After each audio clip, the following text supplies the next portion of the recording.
It sure sounds like Thursday. We are finally going to get an answer on Jared Jones's immediate future with the Pirates. Where his next appearance will be? Will it be in the major leagues? Will he be a starting pitcher? So it makes you wonder what's exactly going to happen to the Pirates rotation, and more specifically, what happens to Bubba Chandler. Good morning, and welcome to Offbeat here on North Shore 9, presented by FanDuel. My name is Alex Stumpf, and this is a daily look at your Pittsburgh Pirates. Bubba Chandler had it was a mixed bag start on Wednesday night. You look at the line, 5 innings, 4 runs, not great. You look at where his fastballs landed, and it's a lot of misses up, especially with that new sinker. Also, a lot of misses to his glove side. That kind of supports what I wrote for Book Rule Bucs that, hey, he's probably overthrowing here. There's a mechanical issue on hand. And yet, like all these other starts, I still saw some good. I think he got better into his mechanics, into a rhythm as the game went on. He had an ugly first inning, and once he got that double play to prevent it from being a catastrophe, he seemed to reset and adapt better. And candidly, maybe the most important, talking to him post game, he looked like he was in a much better headspace than we had seen. Because he has had a rough start to the year. And a lot of what Don Kelly has talked about in reference to him, like you can't pitch trying not to walk a batter.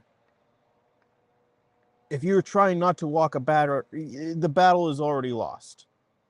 And yeah, there were command issues. And yeah, there was some hard contact. And yeah, there were 4 players who touched home plate in his 5 innings. But through it all this year, I need to reiterate, I have not wavered in my belief that Bubba Chandler will be a good pitcher in the future. For lack of a better comp, but just recent Pirates history, someone like Tyler Glasnow, in his second year in the major leagues, there are questions of like, okay, is he going to stick? I don't have that question with Bubba Chandler. I think he is going to stick. I think he is going to perform in the future. There's just a lot of stuff that he is sorting out right now. The problem is, this is a pretty stacked Pirates rotation, and Jared Jones could very well be activated in the not so distant future. He's eligible to be activated off of the injured list and potentially could make a start in Pittsburgh not too long from now. He threw a bullpen on Tuesday. That would set him up for a weekend appearance if the Pirates so chose.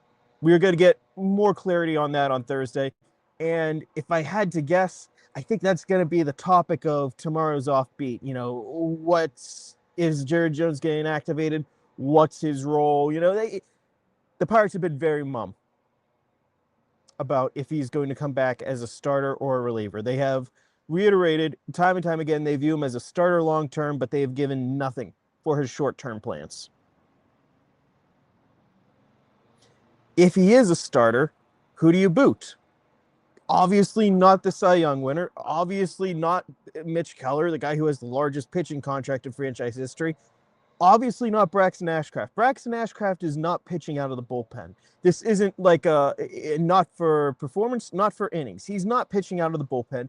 He has earned his spot in the rotation. You know who's also earned a spot in the rotation, especially of late, in my opinion? Carmen Mlodzinski. He has pitched really well as of late. And I think Jim Rosati was the one who tweeted out earlier on Wednesday that he is tied for like 16th in F4 for starting pitchers. He's done really well. And we've talked about, you know, a matter of circumstance. Is he going to be a victim of that? But like, if you want to pitch, if you want your starting 5 to be meritocracy, Carmen Mlodzinski right now is one of those 5, in my opinion. That leaves Bubba Chandler, who is working through things. In Book Rule Bucs, I wrote about how it looked like he was driving off the mound. His arm slot is way higher than we've seen in the past. It's a lot of things that don't look like Bubba Chandler. Doesn't look like the guy we saw last year who rose to the top of prospect charts for pitchers. It's stuff that I'm sure he could sort out of the major leagues. It's also stuff, candidly, he probably could sort out in Indy if the Pirates wanted to go that route of Jared Jones comes back, he's in the rotation, Bubba goes to Indy. I have no insider information here. I'm just working through the potential options because really the options are 6-man rotation, something that Don Kelly didn't seem too receptive of, like something they have kicked around, but probably isn't going to happen, at least in the very near future. Jones goes to the bullpen, something that I have argued is a dumb idea. Why do you have the guy who has shown he could pitch as a starter in the major leagues, who is coming off of elbow surgery, who would only realistically be able to pitch on his start days and his bullpen days, pitch in a role that he's never pitched before? Why would you go through all that with the injury risk that goes along with it? Okay, so not him. Mlodzinski or Chandler? Those are the other two options. And it was 2 starts ago, whenever he had the last outing here at PNC Park, where the first time I kind of thought, like, yeah, maybe Indy? Maybe Indy's the right call. Since then, he's had 2 5-inning outings that weren't great on paper. A lot of people crossed home, but like he's still standing. And just where he was mentally, I think that was big. Just to see a guy post-game who didn't look too down on himself. Didn't look like he was beating himself up. He wasn't fully satisfied or pleased with the outing, but he seemed like someone who was in a headspace to be able to take what he should take from an outing like that. What do I need to work on? Where do I need to grow? And that's what you want from a rookie pitcher. We're going to take a quick break. We'll be right back. This episode is brought to you by IQ Bar, our exclusive snack hydration sponsor. IQ Bar protein bars, IQ Mix hydration mixes, and IQ Joe mushroom coffees are the delicious, low-sugar, brain and body fuel you need to win your day. The Ultimate Sampler Pack is a great way for you to try all IQ Bar products and flavors. You get 9 IQ bars, 8 IQ Mix sticks, and 4 IQ Joe sticks. All IQ Bar products are clean label certified and entirely free from gluten, dairy, soy, GMOs, and artificial ingredients. With over 20,000 5-star reviews and counting, more people than ever are fueling their lifestyles with IQ Bar's brain and body boosting bars, hydration mixes, and mushroom coffees.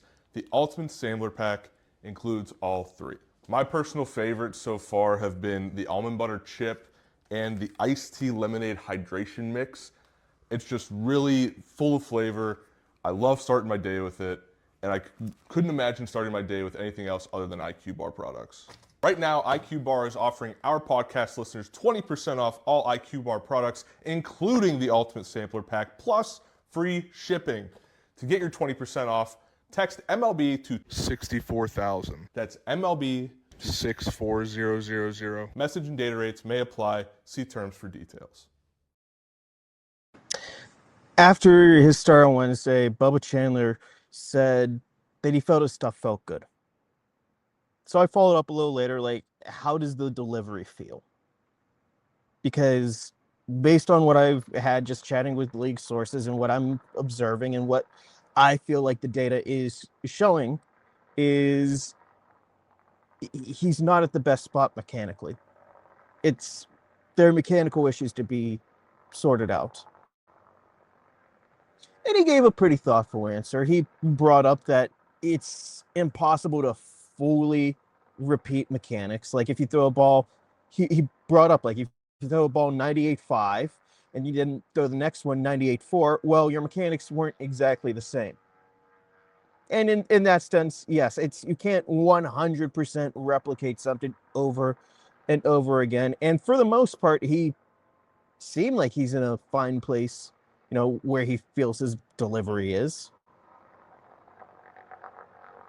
But I stand by. I want to see where the arm angle is from this start, because it's been so high lately. Whenever you're missing high and you're missing glove side, like a lot of his misses were, again, especially early on Wednesday, that's overthrowing, in my opinion. Data usually suggests that's overthrowing. I was encouraged. By how he was able to reset mid-game. After that first inning, he said after the first, he started feeling a little better. At third, it looked like he was in his rhythm finally. And if you want to take just that, young pitcher finding his rhythm mid-game, able to give you 5 whenever you're really pitching with just 2 pitches. Like if the fastball seemed to be the only thing that was clicking, maybe, no, not even really the changeup. I didn't really see the changeup land where he wanted it to land. But he got through that, and you would be like, okay, that's a progress. That's something to take away from the start. And you should take that away from the start. There have been times where this really could have gone off the rails. Not only this start, but a couple for him, where he was able to write some stuff and put his team in a position where, you got a puncher's chance. He got a no decision here on Wednesday. I stand by the bigger issues Wednesday were outfield defense and middle relief, but man, we can't do a weekly episode dedicated to outfield defense in the middle relief. What we can talk about is there's finally going to be some clarity with Jared Jones and how he fits into this team. And maybe Mlodzinski draws the short straw. Maybe Chandler does. Maybe Jones does. Regardless of who does, you want them to still be in the best position to contribute not only this year but long term, because these are 3 guys who could be part of this rotation for years to come. And I'm still really high on Bubba Chandler, even with everything that's kind of not gone perfectly this year. But at the same time, you need to look realistically, who makes this team the best it can be right now. And whenever you have 4 guys who are clicking in the rotation and 1 guy sorting some stuff out, and you're bringing back a potential top arm in Jones, you have to wonder about what his short-term future is. Long-term, he's going to be fine. I just see too much of that inquisitive, nature. The sinker wasn't pretty. It's still way too many misses up. But damn it, I love the confidence of him being like, you know what? I'm going to throw a front hip sinker to PCA. Like, damn, if that isn't just what you want from a young pitcher. I don't even care if he missed. I love the intent.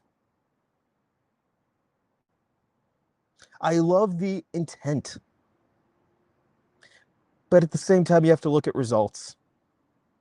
And Chandler's results haven't been great. I don't know what his short-term future is. Very intrigued to see how it pans out. I'm not worried about him. And I know I keep saying that, because in a lot of circumstances, a pitcher in his spot, there would be questions of well, what happens long-term with him? I think long-term, he is still going to be fine. And I think he's in a good headspace to figure some stuff out. But it's a meritocracy. This rotation should be a meritocracy. And if Jared Jones is coming back as a starting pitcher, you have to seriously consider right now Bubba being the odd man out. He would get other opportunities in the major leagues at some point. No team runs just 5 starters over the course of the year. He will get more opportunities, regardless of what the Jared Jones decision is. I just don't know what next week has in store for this rotation. But hey, we're going to talk about that Jared Jones news tomorrow, so you better subscribe if you like this content, or check us out on YouTube if you want to see me talk about the Pirates rotation in section 322 of PNC Park. Thank you so much for listening to Offbeat here on North Shore 9, presented by FanDuel. We'll talk again tomorrow.